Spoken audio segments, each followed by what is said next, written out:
Class में हम क्या डिस्कस कर रहे थे कि प्रकृति द्वारा जो भी मनुष्य है उन्हें फल, दूध, शाक, सब्जी ये सब प्रदान किए हुए हैं, तो फिर मांसाहार करने की कोई आवश्यकता नहीं है। बेचारे पशुओं को मारने की कोई आवश्यकता नहीं है। हमने ये डिस्कस किया था कि कुछ लोग तर्क करते हैं कि अगर हम नॉनवेज नहीं खाएंगे, मीट नहीं खाएंगे, तो फिर हमारा पोषण कैसे होगा? हम तो अल्प पोषित हो जाएंगे, सूख जाएंगे। लेकिन फिर हमने डिस्कस किया था कि जो भक्त है वो तो कब से मीट नहीं खाते हैं, सिर्फ भगवान का प्रसाद खाते हैं, फिर भी कितना स्वस्थ रहते हैं। तो यही चीज है। हमने 4 रेगुलेटिव प्रिंसिपल्स पे भी बात आई थी, उस पे भी हमने डिस्कस करा था। उस पे मैं एक चीज आप सबको बताना चाहूंगी कि जो सेलिबेसी है, ब्रह्मचार्य का पालन, ऐसा नहीं है वो सिर्फ ब्रह्मचारी आश्रम में ही होता है, सभी आश्रमों में होता है वो। और आप देखेंगे जो भी व्यक्ति ब्रह्मचार्य का पालन करता है वो अपने आप ही बहुत स्ट्रांग हो जाता है। फिजिकली तो हो ही जाता है, मेंटली भी बहुत स्ट्रांग हो जाता है। आप देखेंगे चीजें बहुत आसानी से समझ में आने लगती है। जो लोग भक्ति नहीं करते हैं वो भी ब्रह्मचर्य का पालन करते हैं और बहुत ज्यादा स्ट्रांग हो जाते हैं। आप देखेंगे एक अलग ही ग्लो आता है फेस पे। वृद्ध अवस्था आती है लेकिन वृद्ध दिखते नहीं है वो। एक 90 साल के व्यक्ति थे, ब्रह्मचर्य का पालन कर रहे थे काफी टाइम से, लेकिन लगते वो ऐसे थे जैसे 50-55 के हो। तो आप सोचिए कितना ज्यादा शक्तिशाली है, बहुत पावरफुल है ये चीज। तो ठीक है, मीट ईटिंग की बात हो गई, सेलिबेसी की बात हो गई। हमारा जो फोर्थ था वो था गैम्बलिंग। गैम्बलिंग के बारे में क्या है? जुए का भी निषेध किया गया है क्योंकि यह मन को केवल उद्विग्न ही करता है। तो देखिए जुआ तो पता है सही चीज नहीं है। महाभारत में भी आप देखेंगे सिर्फ उसी के कारण युद्ध तक बात पहुंच गई थी। तो वो तो सही चीज नहीं है और करते भी नहीं है कोई, बस बताया गया नहीं करना चाहिए। इस प्रकार का यह एक शुद्धिकरण की प्रक्रिया है जिससे मनुष्य ब्राह्मण बन सकता है। तो देखिए ब्राह्मण कोई जाति से नहीं होता है, उसके कर्म से होता है। ठीक है, ब्राह्मण कोई उपाधि बिल्कुल भी नहीं है। जो भी व्यक्ति इन सब नियमों का पालन करता है, भक्ति करता है, अपने आप उसमें सद्गुण आने लगते हैं और वह ब्राह्मण बन जाता है।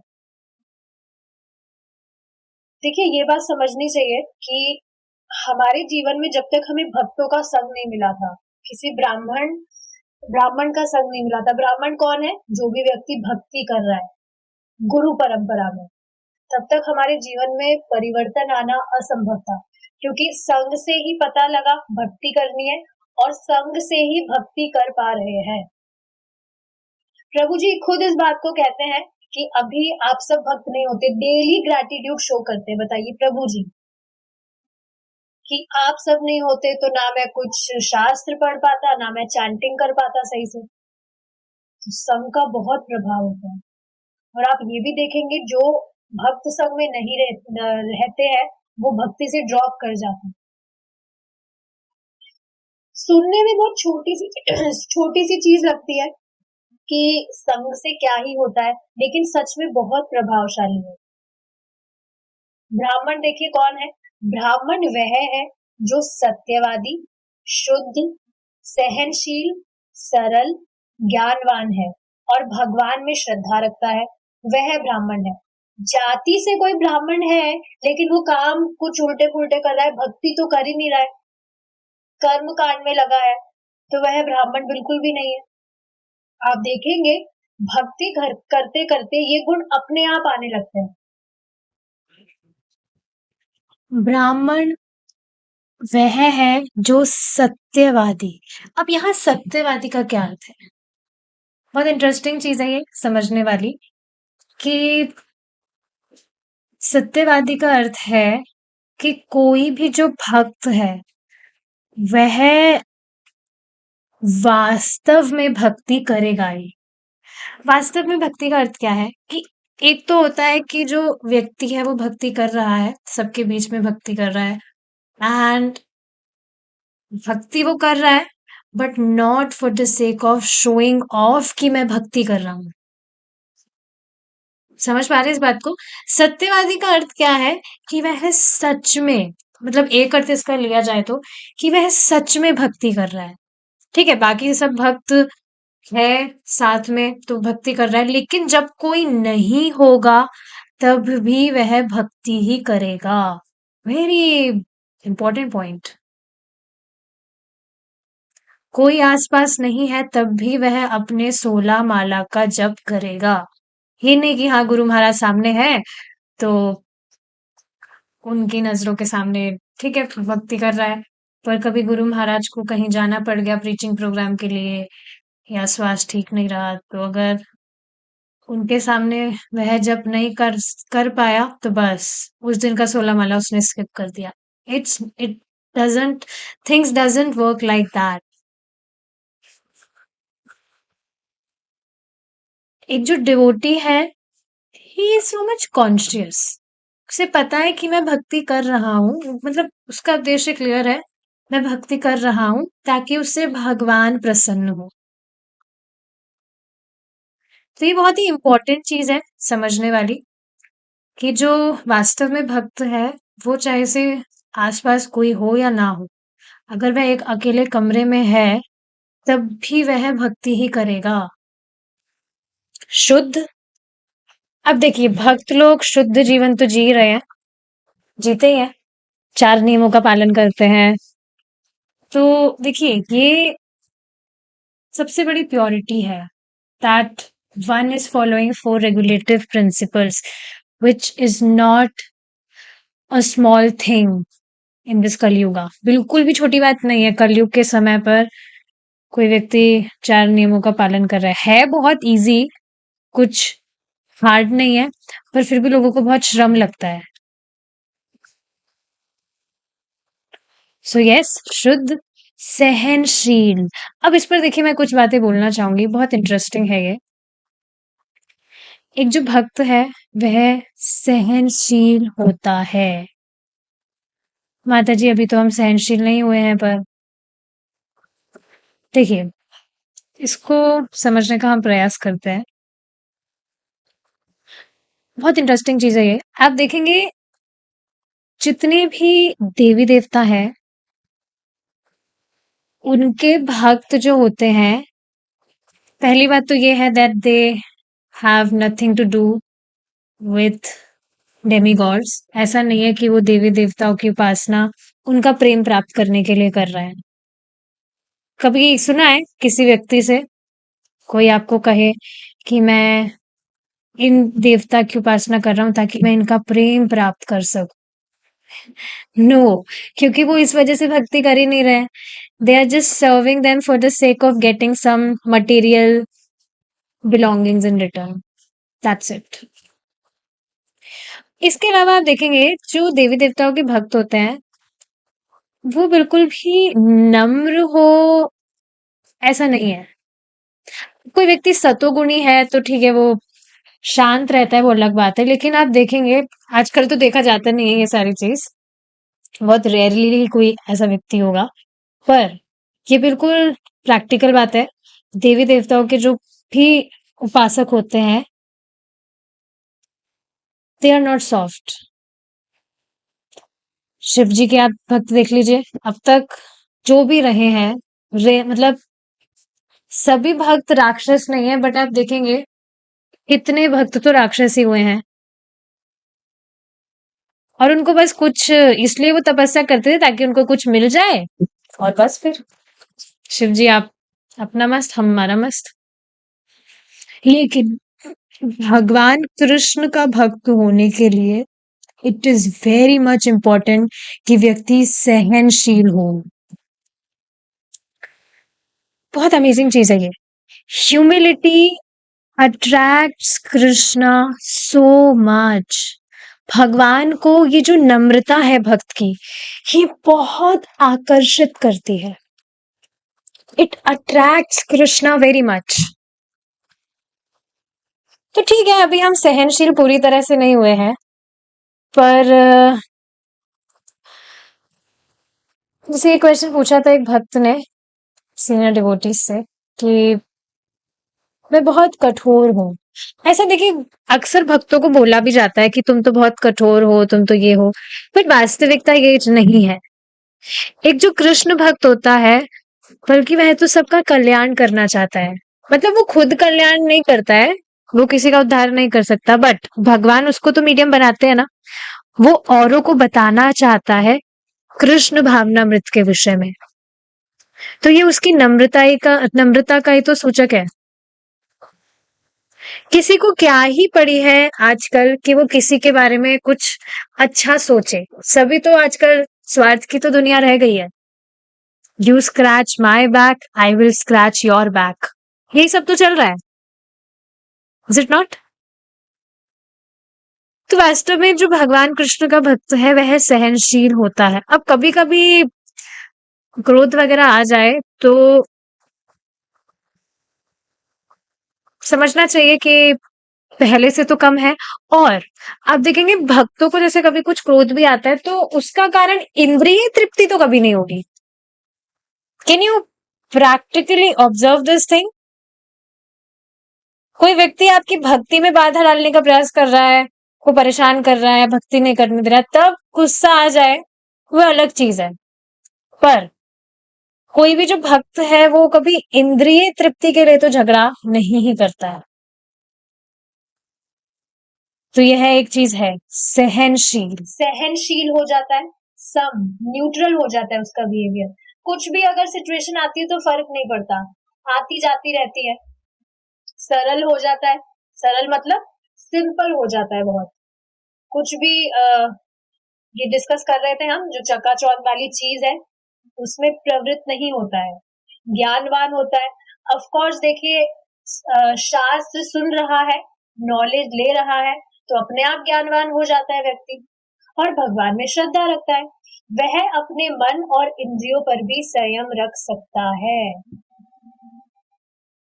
देखिए, हमारा जो इंद्रियों पे संयम रखने का एकमात्र जो साधन है वो हमारी जिह्वा है। अगर आपने अपनी जीभ को कंट्रोल कर लिया तो बाकी सारी जो इंद्रियां हैं वो अपने आप ही संयम हो जाती है। तो जीभ को कैसे कंट्रोल कर सकते हैं? भगवान का प्रसाद पाके, और अपने अपना जो मुंह है उससे भगवान का गुण गा के, भगवान के नाम का चैंटिंग करके। शास्त्र में वर्णित क्या है कि जीव का सिर्फ दो ही काम है, या तो भगवान का प्रसाद पाना या भगवान का गुण गाना, भगवान के नाम का जप करना। आज की परिस्थिति में ब्राह्मणों की बहुत आवश्यकता है, क्योंकि आजकल प्राय हर कोई व्यक्ति शूद्र है, क्योंकि प्रत्येक व्यक्ति शरीर को बनाए रखने के लिए आहार, निद्रा, स्वरक्षण और मैथुन में पूर्णतया संलग्न है, और पशुओं और शूद्रों के लक्षण है। ये तो जो पशुओं और शूद्रों के लक्षण है। तो देखिए, ये तो स्पष्ट है, हर कोई व्यक्ति जो है वह शूद्र वाले ही कार्य कर रहा है। शूद्र कहिए या पशु कह सकते हैं, जो चार चीजें हैं, इनके परे कुछ सोचना ही नहीं है। अलग अलग आइडियाज लगाता रहेगा, अलग अलग कुछ भी चीज करता रहेगा, मॉडिफिकेशंस करता रहेगा, लेकिन लास्ट में करना क्या है? यही चार चीजें। तो ये तो पशु भी करते हैं। तो यही चीज कही जा रही है कि ब्राह्मणों की बहुत ज्यादा आवश्यकता है। ब्राह्मण मतलब भक्तों की, जो भक्त कर रहा है, जो भक्ति कर रहा है, भक्ति करेगा तो वो भगवान के बारे में प्रचार भी करेगा।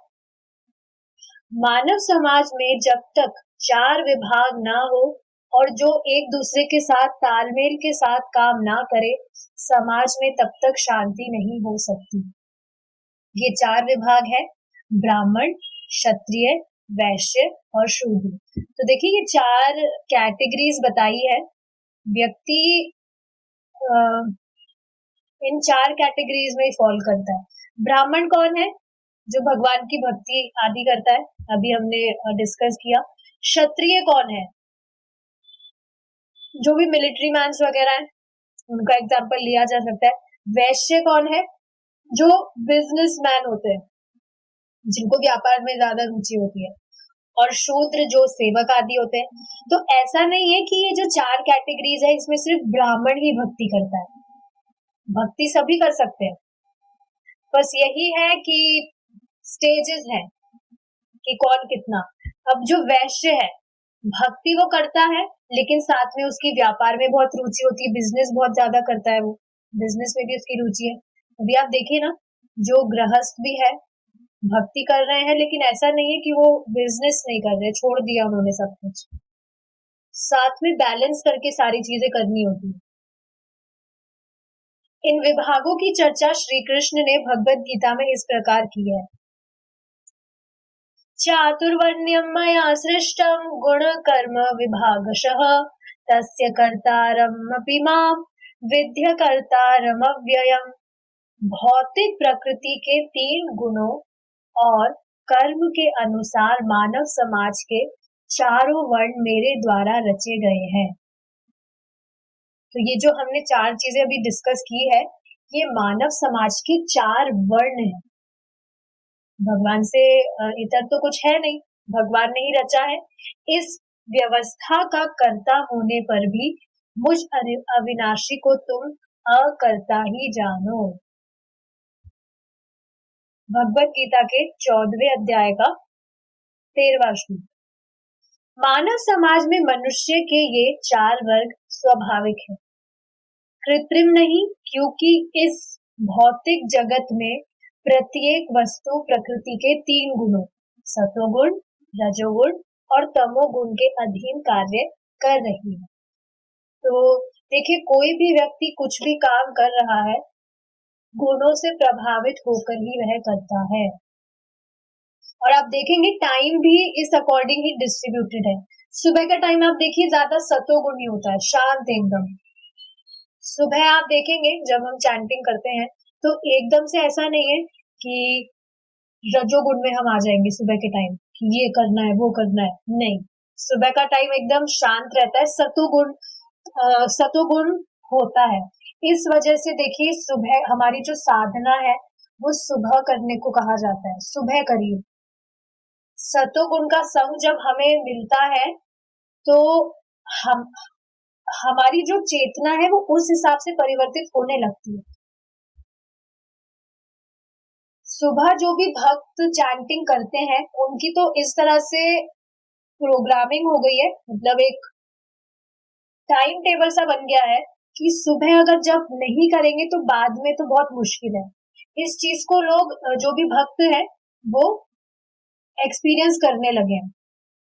लिटरली सुबह जैसे मुझे भी कभी आलस आता है कि नहीं अभी नहीं उठना, थोड़ा लेट उठेंगे, तुरंत यही चीज याद आती है। बाद में लेट हो गया तो जब नहीं हो पाएगा। सुबह का सतोगुणी जब बहुत प्रभावित होता है। देखिए ऐसा नहीं है कि चैंटिंग दूसरे टाइम कर रहे हैं तो उसका प्रभाव कम हो जाएगा, ऐसा नहीं है।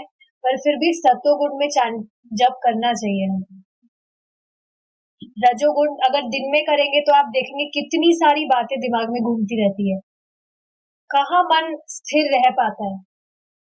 सुबह के टाइम हमारा मन शांत रहता है क्योंकि आप देखिए रात को जब हम सोते हैं तो पूरा जो रात है, पूरा टाइम जो बीत गया, तो सुबह ज्यादा थॉट्स नहीं आते दिमाग में, शांत रहता है दिमाग। तो देखिए ये कितना सुंदर फोटो है।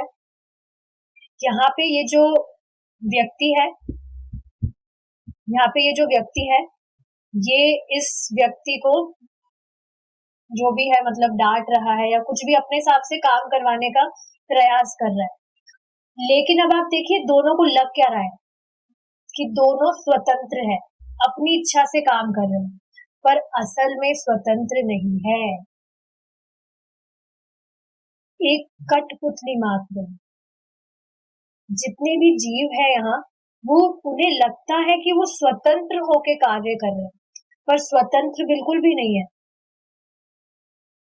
दे आर कंट्रोल्ड,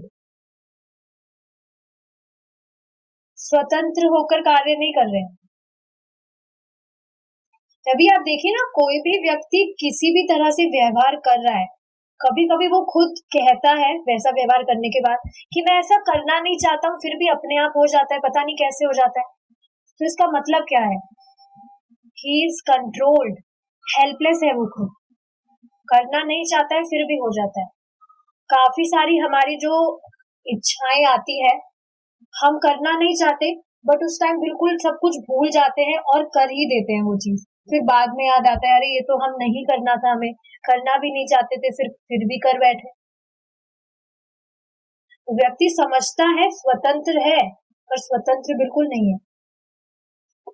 जब तक हम इस भौतिक जगत में है, तब तक प्रत्येक व्यक्ति को एक ही श्रेणी में नहीं रखा जा सकता, क्योंकि प्रत्येक व्यक्ति प्रकृति के 3 गुणों के अधीन कार्य कर रहा है।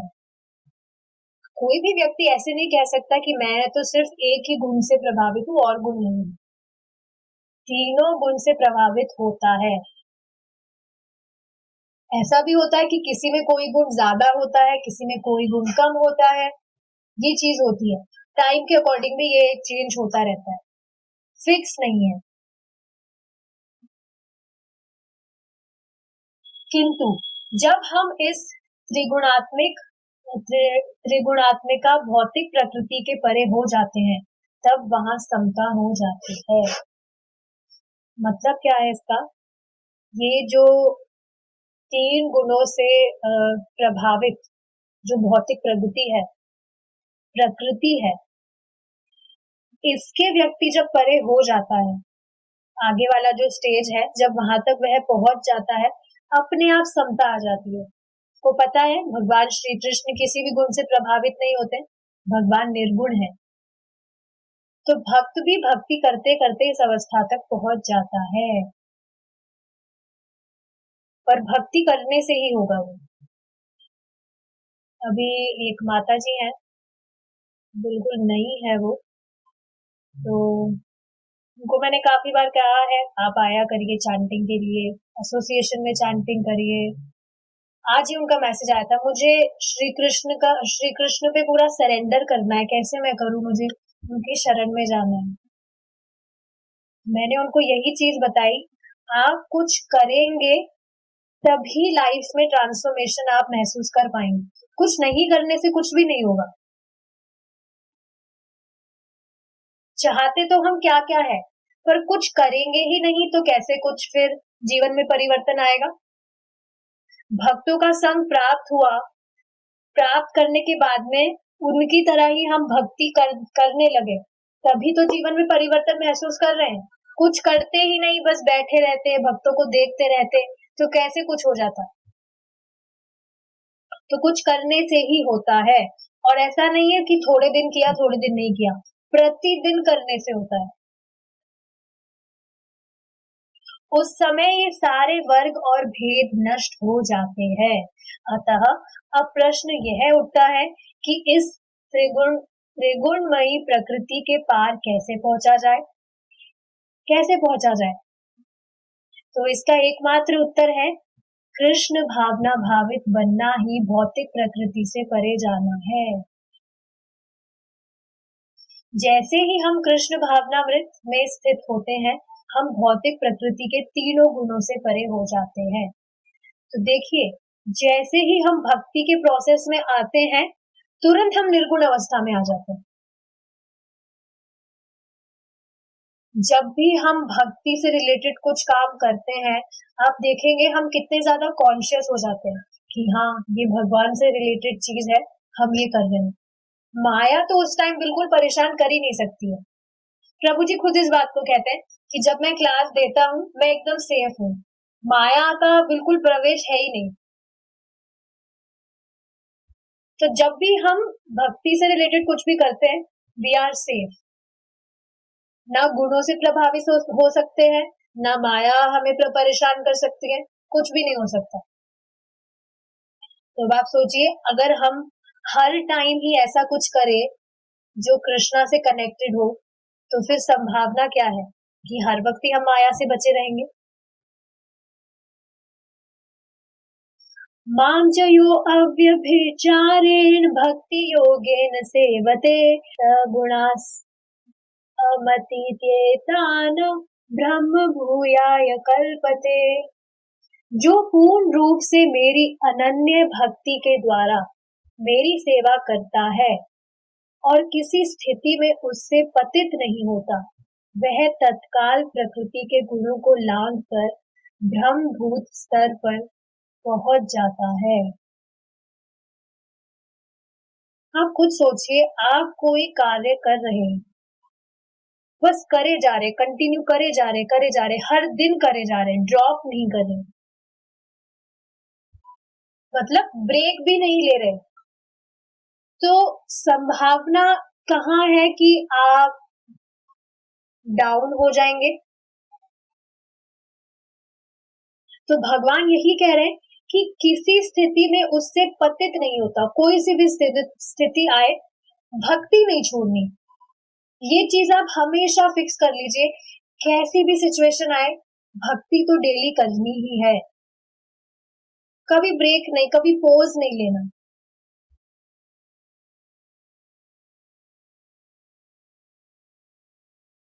कुछ ज्यादा मतलब ऐसी सिचुएशन भी आए तो मेक श्योर अपना 16 माला जब तो डेली आप कर ही ले। देखिए, एक ये भी कारण है सुबह जब कंप्लीट करने का, बाद में कैसी भी अगर कोई इमरजेंसी आ भी जाती है तो आपने अपना 16 माला तो कंप्लीट कर लिया। एक अलग ही उत्साह रहता है जब आप चैंटिंग करके मतलब फ्री हो जाते हैं। फ्री इन सेंस आपका 16 माला जब कंप्लीट हो जाता है, पूरे दिन आप देखेंगे एक अलग ही उत्साह रहता है।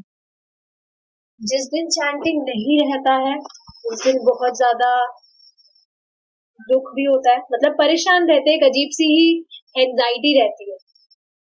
तो एक ये भी कारण है कि आप सुबह ही अपना जब कंप्लीट कर लीजिए, बाद पे छोड़ेंगे तो संभावना है वो रह ही जाएगा। बार बार जब किन्हीं चीजों पर फोकस किया जाता है तो समझना चाहिए वो सच में बहुत ज्यादा इम्पोर्टेंट है, तभी बार बार उसको करने को कहा जा रहा है।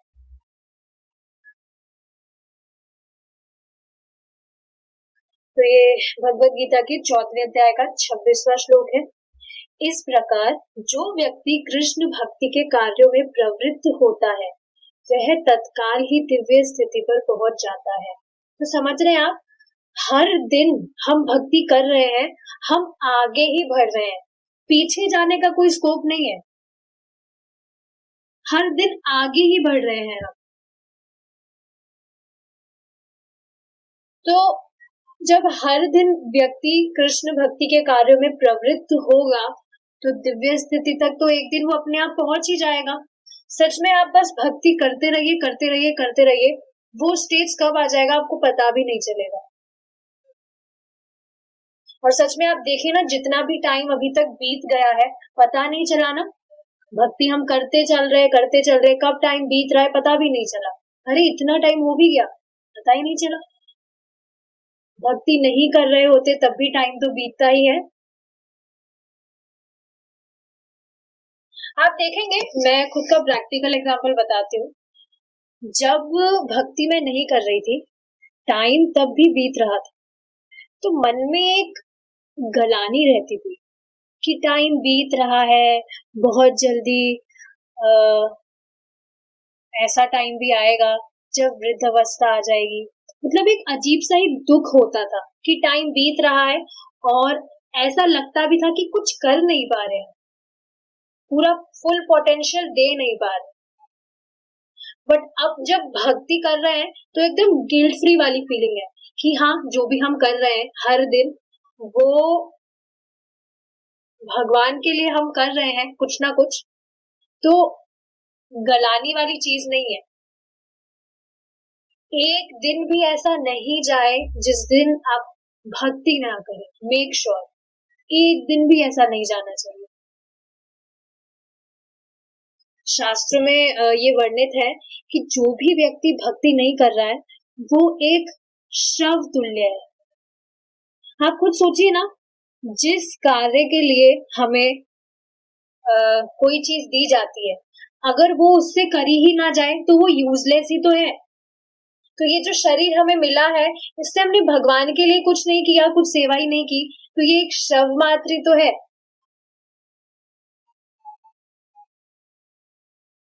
इस चीज को समझना चाहिए, एक दिन भी ऐसा ना जाए, एक दिन भी नहीं।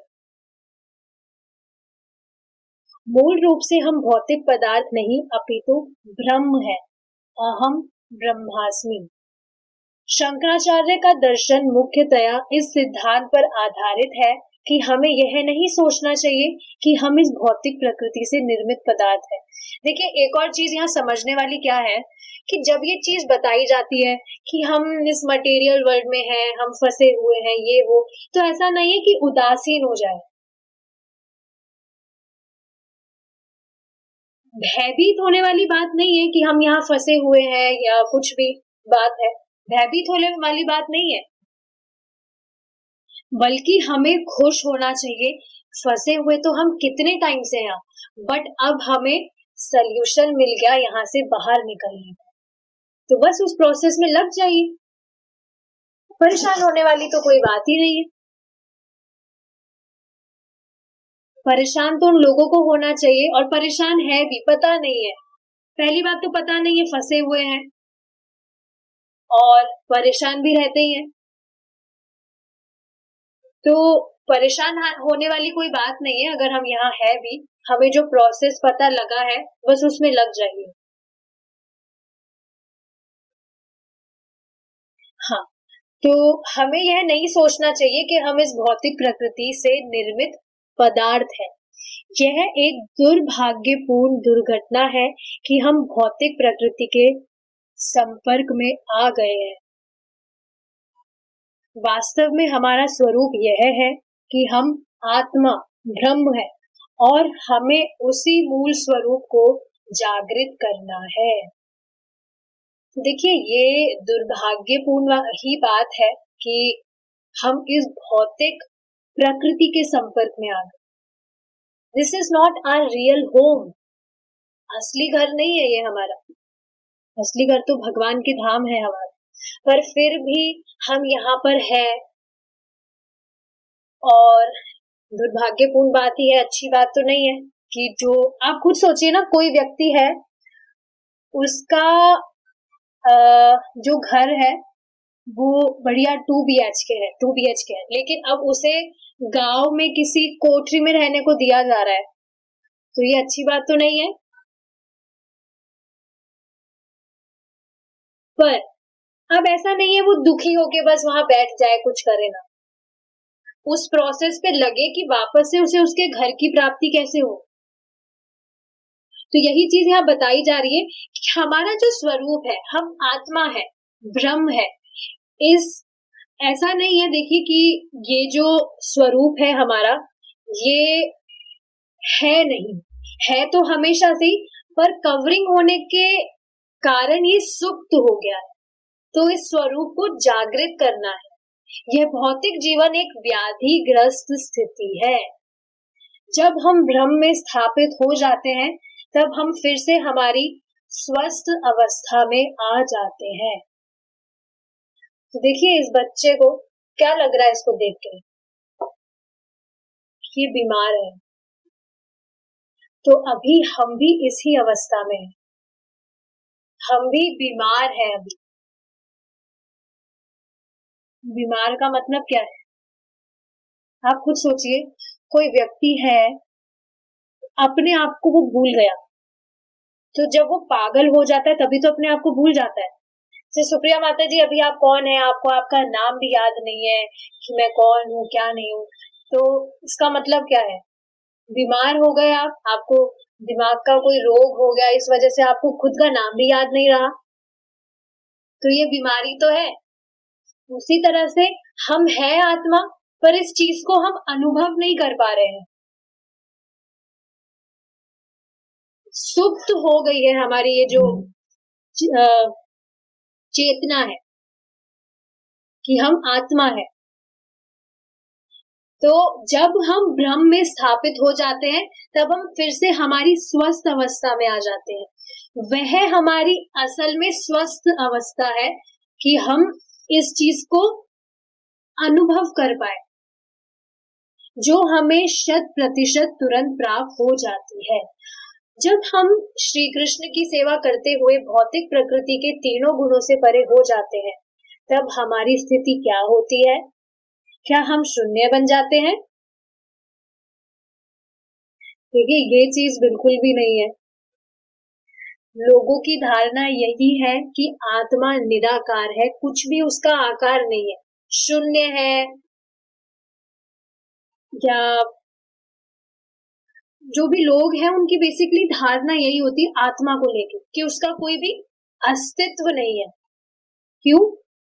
क्योंकि लोग उसको अनुभव नहीं कर पाते, तो इस कारण से इस चीज को वो इस तरह से मानने लगते हैं। लेकिन समझने वाली बात क्या है कि जब हम भगवान की भक्ति कर रहे हैं और इस भौतिक प्रकृति के तीनों गुणों से परे हो जाएंगे, तो हमारी स्थिति ऐसी नहीं है कि हम शून्य बन जाएंगे। काफी लोग इसी पे उनकी यही साधना चलती रहती है कि हमें शून्य में मिलना है, क्योंकि हम शून्य से आए हैं। कुछ दार्शनिकों का मत है कि इस भौतिक जीवन से मुक्ति पाने के बाद, इस भौतिक शरीर के निर्वाण के बाद हम शून्य हो जाते हैं। देखिए, मतलब ही क्या है इस चीज का कि अभी हम जिस अवस्था में हैं, वो हमारी जो अवस्था है, हमारा मतलब जो आकार है, वो मिट जाए। शून्य का मतलब क्या है? कुछ नहीं। तो ये तो मूर्खता ही हुई ना, कि हम कुछ भी ना रहे, हमारा जो अस्तित्व है वो मिट ही जाए। ऐसी चीज पे कौन मेडिटेट करना चाहेगा? पर लोग करते हैं।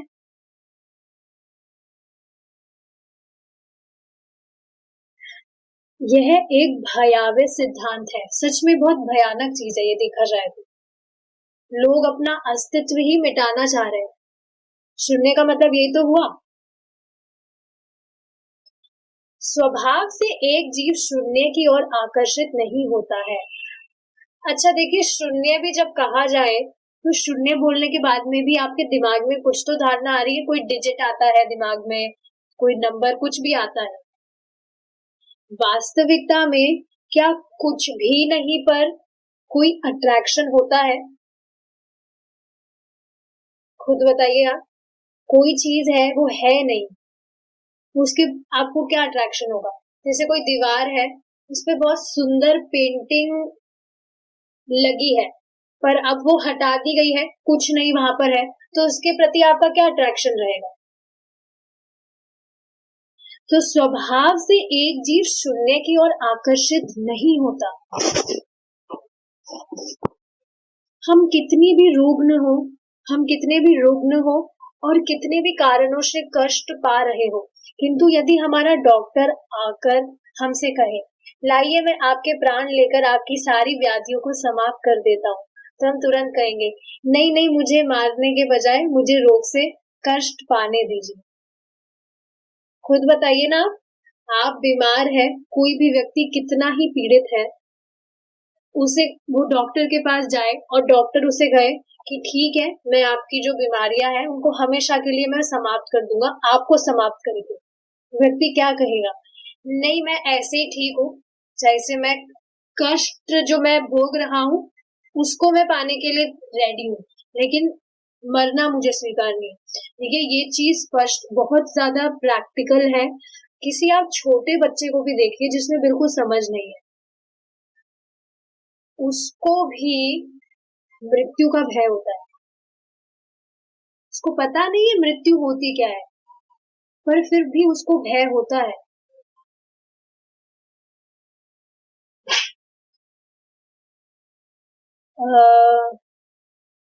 मतलब बहुत पहले की बात है, जब समझ नहीं थी मुझे, छोटी थी मैं, तो एक बच्चा था, उसको मैं गोद में लेकर बैठी थी। तो जैसे कुर्सी पे बिठाते हैं, कुर्सी पे बिठाने के बाद में उसको डराने के लिए मैं बस उसको ऐसे कर रही थी जैसे नीचे गिर जाएगा। डरता है बच्चा कि नहीं, मैं गिर ना जाऊं। उसमें समझ बिल्कुल नहीं है, पर फिर भी उसको भी भय है।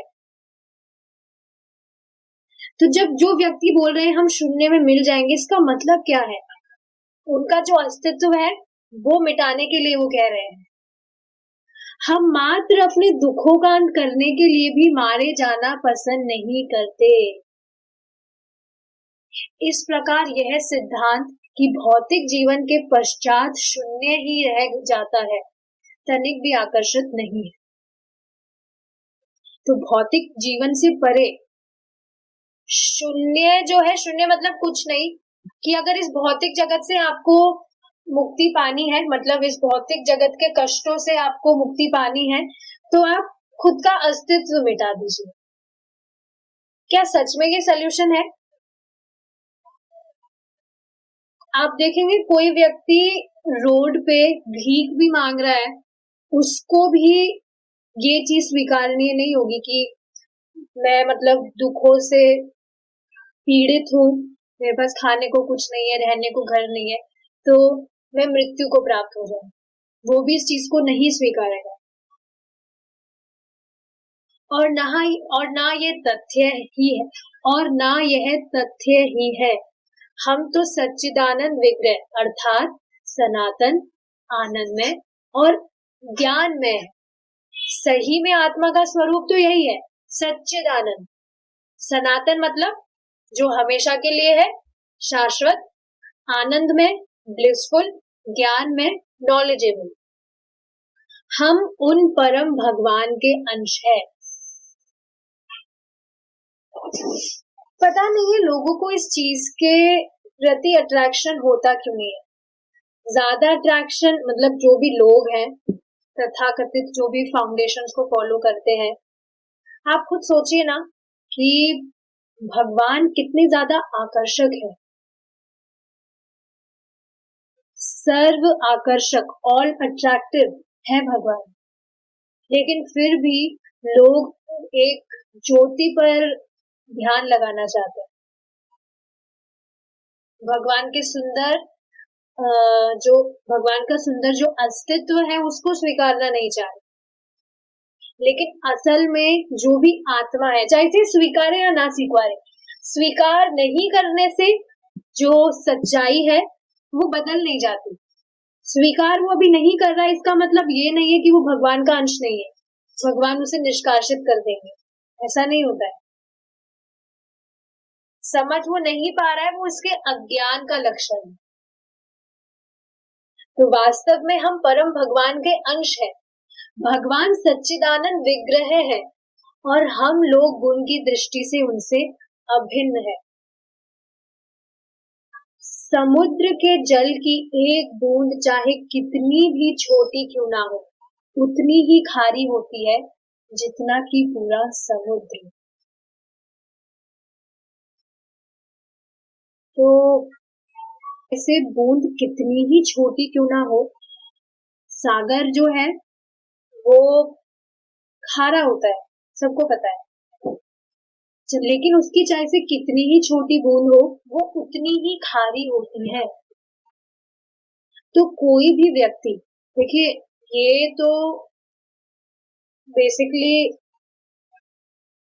जो भी उसे शरीर प्राप्त हुआ है उसके कर्मों के अनुसार वह कुछ भी होता है, धनवान होता है, गरीब होता है, या कुछ भी कष्ट पा रहा होता है। लेकिन असल में तो वह भगवान का अंश ही है, क्योंकि वह वो आत्मा है। तो समझ पा रहे हैं आप, समुद्र के जल की एक बूंद चाहे कितनी भी छोटी क्यों ना हो, चाहे से व्यक्ति खुद को कितना ही छोटा समझ रहा है या खुद को कितना ही बड़ा समझ रहा है, भगवान के लिए वह उसकी संतान ही है। हम भगवान के अंश ही हैं। और देखिए भगवान ऐसा नहीं है कि पार्शियलिटी करते हैं, सबके प्रति भगवान का जो व्यवहार है वो सम रहता है। आप देखेंगे जो देवता है और जो दानव है उनमें भी भगवान पार्शियलिटी नहीं करते। हाँ, कर्म के अनुसार उनको जो भी चीज भोगनी होती है वो अलग चीज है, लेकिन भगवान के मन में ऐसी चीज नहीं रहती कि मुझे इस व्यक्ति को ज्यादा सम्मान देना है या मुझे इस व्यक्ति को कम सम्मान देना है, इस व्यक्ति के प्रति मैं ज्यादा प्रेम भावना रखूंगा या उस व्यक्ति से तो मैं बिल्कुल ही द्वेष करूंगा। भगवान के मन में ऐसे नहीं होता है, मतलब भगवान सबके प्रति सम होते हैं, न्यूट्रल बिहेवियर होता है सबके प्रति। यहाँ तो आप फिर भी देखेंगे किसी पिता की अगर 2-3 संतान है तो वो तो फिर भी ऐसा होता है ना कि कोई एक जो संतान है, एक जो पुत्र है, वो ज्यादा प्रिय होता है पिता को। यहाँ तो ऐसा होता है, लेकिन भगवान जो है सबके प्रति सम ही रहते हैं, सबसे वह समान ही प्रेम करते हैं। देखिए भगवान जो है वो हमेशा ही चाहते हैं कि व्यक्ति उनसे प्रेम करे।